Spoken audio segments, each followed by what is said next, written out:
All right, so here's where we're at. Um, there was a couple little blemishes in here cut through the finish. We're not taking the whole thing down to metal. That doesn't seem to be necessary. We did grind the edge down at the bottom where they join because sometimes rust hides. We had a couple little spots, but nothing too serious. So that'll epoxy prime out fine. We're not going to put any filler on that. But right in here and right in here, there was a couple little dimples and a couple little scratches and kinks, and this is where the little dent was we were talking about. Also, when we sanded, there was a couple spots here. As you can see, it's almost transparent. But basically, I just made sure to go over some places. Now, back here, when they make these, this is where the metal goes a little wonky. Otherwise, it was perfect. So we just put a, again, super, super paper thin layer. So when we sand this and 90% of it's on the floor, the only thing that'll be in there is like almost nothing. And that's kind of how you want to use filler if you can. Here we had a little chip and a little chip. We didn't take this down to metal either. There's a spot here with metal, but it's nice and smooth, so we didn't worry about that. Our epoxy primer will take care of that. Here there was like a little bit of a mark in the metal, almost from when they form it. And you can feel them a little bit in the middle. There's like a flattened out backbone with two edges right about here down the middle. It's not here, but you can feel it here. It wasn't enough that you could see it when the tank was painted, but once we sand, we're going to block sand all this out by hand. It's super thin, it won't take long.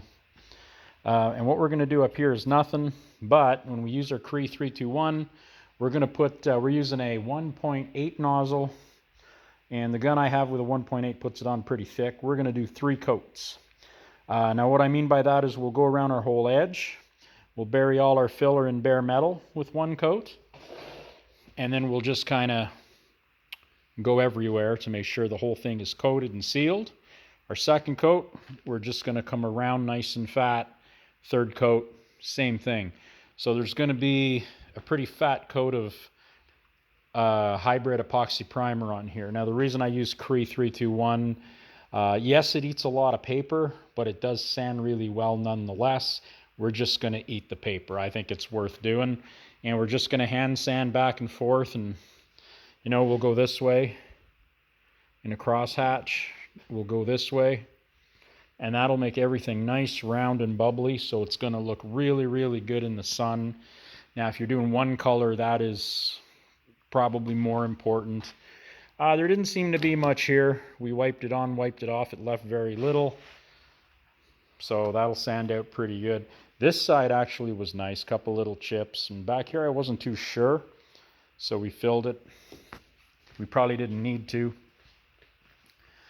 But we definitely had to fill here and here, and I think it was like so, and then there was a couple little ripples, and you could see that through the layers when you sanded. So you could see that there was there was a dent like this, like scratched in, but there was a low here and a low here. So we just went across more than we had to. When we blocked that off, it's probably going to look like that, like it'll be like almost nothing. So that's what we want. Being a gas tank, might shrink and expand a little bit out in the sun. You don't want a whole pile of filler.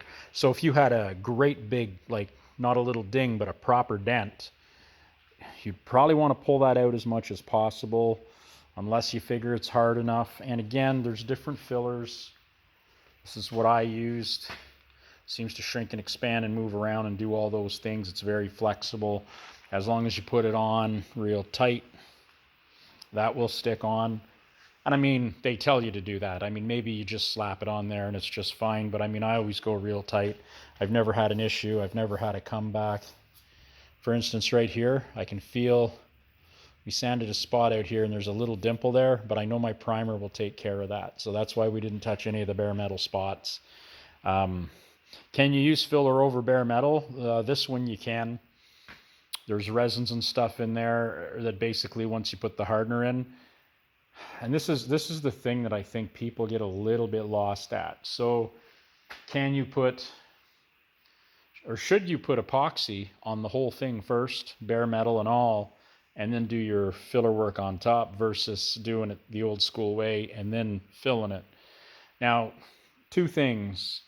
Your environment matters, where you live. how dry is it? Like, we can have bare metal sitting in the shop, in this shop, for months and months and months, and it's years before you see flash rust. Now, that doesn't mean it's not there. So make sure you're going to treat and do all the stuff you want to do. You know, we try to do it within a day. Now, in some places where you've got salt in the air and high humidity, something like that, like, we might be good till tomorrow. And again, we're going to prep that again. We're going to wipe that off, you know, clean that up and give it a quick sand maybe.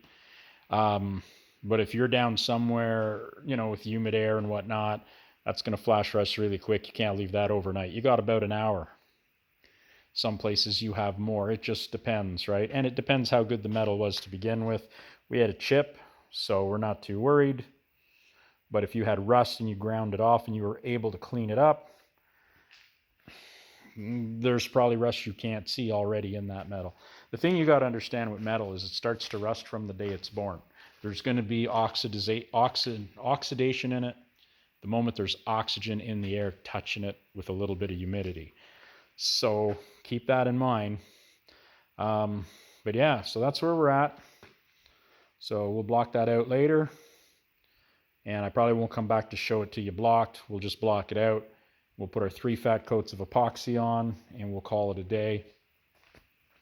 That's when we'll come back and show you the video. And I'll show you what the epoxy primer looks like and what we're going to do to repair it. Now here we got a plastic fix JB Weld stuff.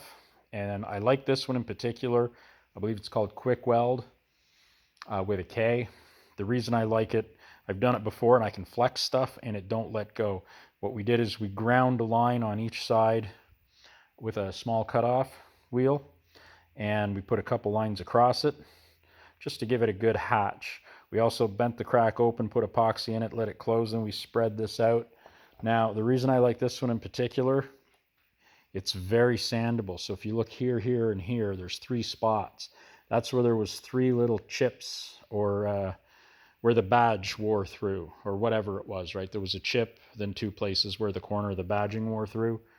I can sand that off just the same way we sand off filler, and that's never coming out of there. So we're happy with that. We will hit this because you see a bit of bare plastic. I don't think we need to, but we will give this a little bit of a fog with some adhesion promoter. Let that sit a bit, and again, we're going to epoxy prime this whole panel. I'll show you the other one. It looks pretty much the same. So we have to sand those little spots out. Now we're not going to make the new holes. We decided we're simply going to, instead of using these 2 factory holes, we're going to move the badging up to those 2 holes. And I think we realized what was happening. Before I sanded it down all the way, we sanded it and you could see that above the badge there was a bar of some sort of sticker that was originally there that was showing in the, what do you call it, in the clear coat. It was like a yellow stain when I cleaned it up. So your badge was here, but you had another thing up across, which was probably something overhead cam, blah, blah, blah, whatever it was. But we're going to move from these holes to here just to let it breathe where we have our stripe down in this area. And that way, and that's what I figure, had you had the badging where you didn't have that other sticker, your badge might have just been a little higher. But with our stripe, it'll look better a little higher. So the nice thing is we don't have to fill any holes. For those that are curious, this is the front frame. And you can see it's got all the cool steering and all that. I don't know what the control arms are. I know it's got Hotchkiss springs and stuff like that. Customer's car. We got new mounts. That's out of this thing here. So that's a 69 Firebird, and it needs a lot of work. We found some places where things are out of whack. We're going to be cutting some of this car apart, straightening it out. We'll do other videos of that later. So that's where we're at. We're pretty pleased with the little bit of body work the tank needs. I've actually seen where there's little dings here and there from years of use on some of the ones that people travel with. You know, they take the top off and drop it on there, or they put a tank bag and there's all these little divots, and you're pretty much doing that and that on the whole entire tank and bringing it down. And again, You can't just sand until it's smooth and happy. You want it as thin as possible. Now with a car, as long as you're under that 1/4 inch or whatever they recommend, once you get the shape you want, you're golden. But I find with gas tanks, even if you get the shape you want, you're golden.